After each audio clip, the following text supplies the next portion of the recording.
Shock and concern continue to spread across Nigeria's capital following the tragic building collapse in Abuja.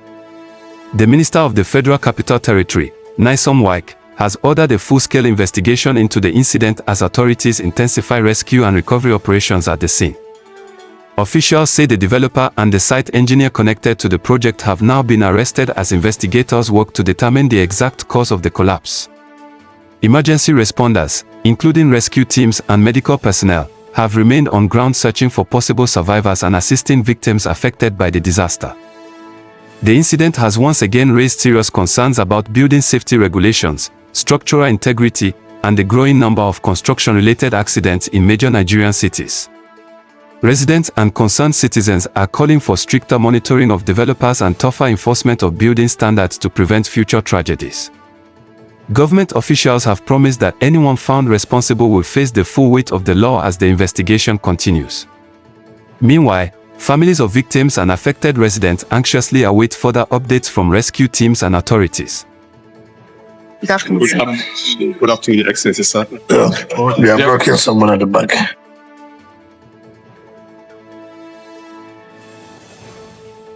Good afternoon, Your Excellency, sir. Therefore, these 3 questions should be fine, please.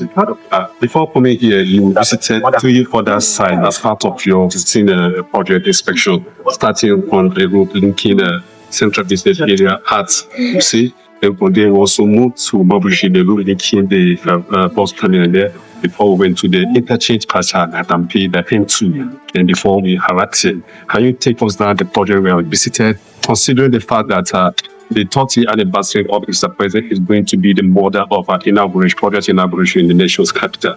Can you tell us to be specific the number of projects that we are likely going to be commissioned and when exactly are we going to commence? There's a barrage of questions. One, thank God today we're all alive. As usual, like you said, we have visited 3 sites at the central business area where the debate is the construction of the road. I'm afraid, even though the contractor has assured that the road will be completed by the 2nd week of June, not quite comfortable. But let us believe what they have said. But the quality of job is okay. They have not launched the first bridge, and then they are not doing the 2nd one. Believing that by next week, as they said, they would have completed launching the 2nd bridge. Then we went to Centraco, of course, it's in a lane banding course. I believe, God willing, it will also be completed before the anniversary. And then we go to the interchange that leads to Jahi, Warimpa, by CDC. Very well, quality job. Yes, I can say 100% that will be completed and handled everybody. By and large, we think that we're doing quite a good job. And it will be difficult for me to say totally the number of projects that we inaugurated by Mr. President until probably we get towards 28th of May. But then we would have completely said, like, this is the total number of projects that are available. But I do know that the way we are going, it will not be less than 20. But assuming it doesn't get up to 20, it cannot be less than 18 projects. We believe these projects, of course, projects that touch the lives of the residents of Abuja and also have very positive impact on the economy of the city. So we're happy with what we've seen, very much happy. We are not at the building collapse here.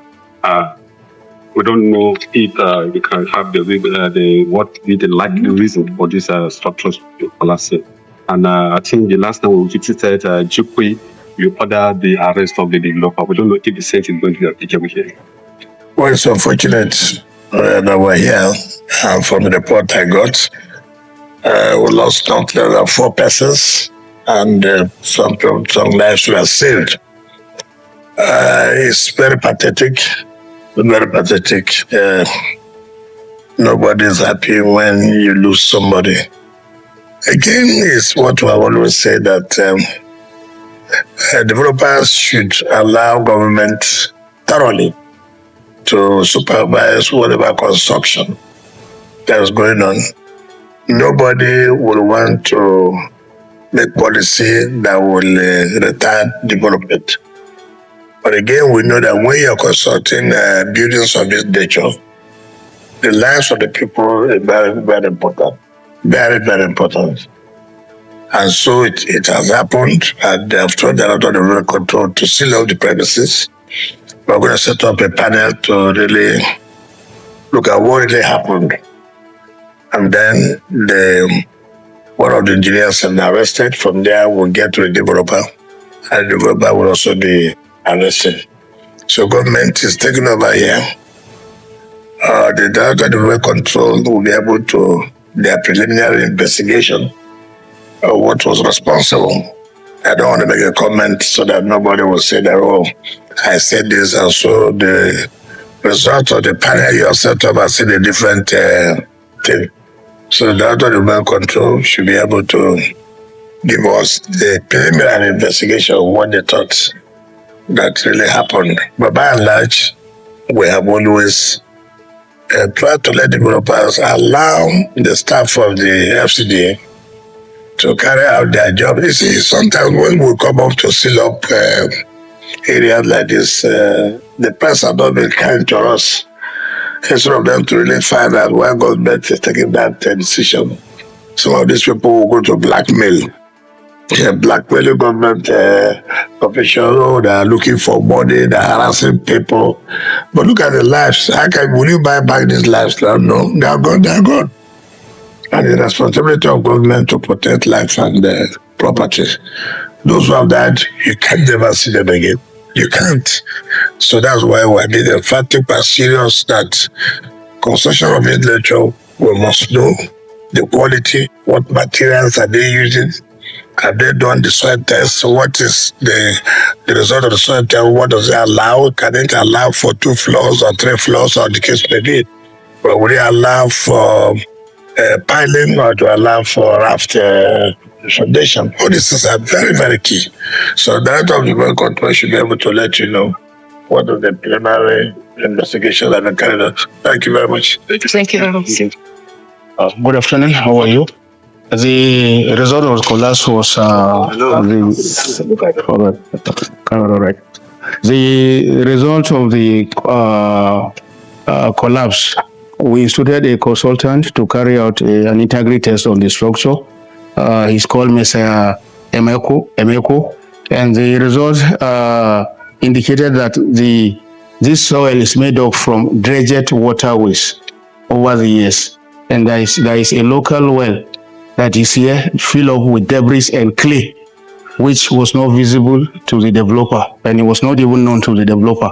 So column C and D were placed on the pit, and the length of the column was 1.5. The depth of the well was 2 meters. So that shortage created the collapse. Your officials, where were they when the disturbance that were expected at every stage of development, the officials could supervise? They monitor. Before you start construction, there must be approval. And before approval too, there must be soil test. The soil test did not give us anything in variation, and they didn't give us any negative tendencies. So my guys were here and supervising up to this level. Was he given approval? He was given approval, and every stage is being monitored by my people. Every stage, from foundation to the last floor, it's being monitored by my people. So can we say the development control will share his blame, given the fact that you've admitted that your people survived? And this is what I'm just telling you. If we say the cause is as a result of a local well that was backfilled with debris and clay, the development control will not know that. Are you getting what I'm saying? And about 2 columns C and D were placed on the pit, which resulted the gap, because the length of the column was 1.5 and the depth of the local well was 2 meters. So that shortfall created this quagmire we're in now.